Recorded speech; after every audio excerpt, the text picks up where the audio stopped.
మానసిక ప్రశాంతత.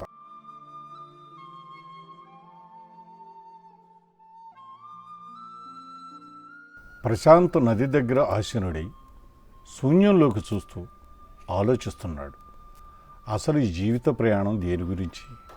తన మనసులో ఏమిటి ఈ ఆలోచనలు? ఏదో తెలియని అలసట, ఆరాటం. తాను జీవితంలో సాధించవలసినది సాధించాడు.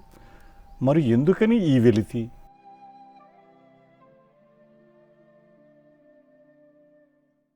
ప్రశాంత పట్టణంలో పేరు మోసిన వైద్యుడు. మధ్యతరగతి కుటుంబం నుంచి వచ్చినవాడు. కష్టపడి చదువుకొని మెడిసిన్ చేశాడు. వైద్య రంగంలో ఒక మంచి పరిణితి చెందిన వైద్యునిగా పేరొచ్చింది. ఇంకా వివాహం కాలేదు.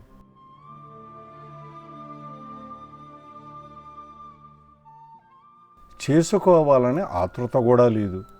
తాను తన తల్లిదండ్రులకు ఒక్కగానొక్క సంతానం. వాళ్ళు ఊరిలో ఉంటూ ప్రశాంత్ను చదివించారు. ప్రశాంత్ పట్టణానికి వచ్చి హాస్టల్లో ఉండి చదువుకున్నాడు. విద్యార్థి దశలోనే తాను అర్జునుడిలాగే తన లక్ష్యం మీదే దృష్టినిచ్చేవాడు.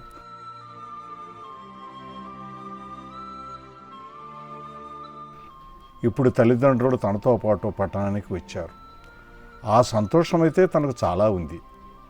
తాను ఎండీ కూడా చేశాడు. వైద్య రంగంలో తాను చూసినది పేరు మోసిన వ్యక్తులకు, హాస్పిటల్ ఖర్చులు భరించగలిగే ధనవంతులకు, అటువంటి వారికి వైద్యం చేశాడు.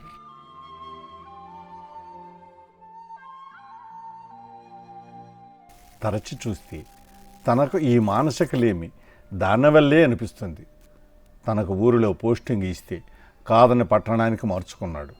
తాను వైద్యం అయితే చేస్తున్నాడు, కానీ తనకు కావలసిన మానసిక ప్రశాంతత దొరకలేదు.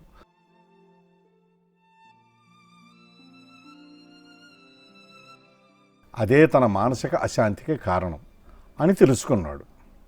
వెంటనే తన ఆలోచనలకే కార్యరూపం దాల్చాడు. ఈ విషయం తల్లిదండ్రులకు చెప్పి ఊరిలో పోస్టింగ్ తాను కావాలని వేయించుకున్నాడు. అది కూడా పేద ప్రజలకు సేవ చేసే హాస్పిటల్లో.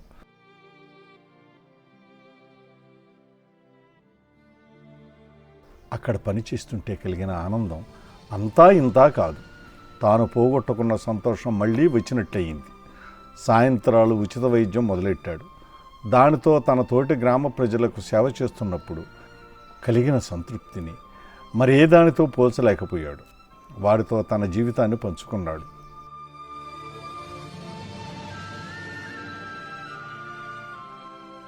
వారింట వారితో పాటు జొన్న రొట్టెలు, చాలిని వంటలు, పచ్చళ్ళు భుజించిన చాలా గొప్ప విందారగించిన తృప్తిని చెందాడు. దీనినే అంటారేమో మానసిక ప్రశాంతత అని.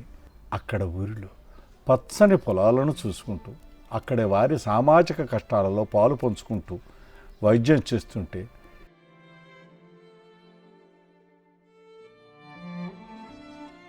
ఇక తన జీవితాన్ని ఊరిలోనే వెళ్ళదీయాలనిపించింది. ఈ విషయాన్ని తల్లిదండ్రులకు చెప్పాడు. వాళ్ళు కూడా దానికి ఎంతో సంతోషించారు.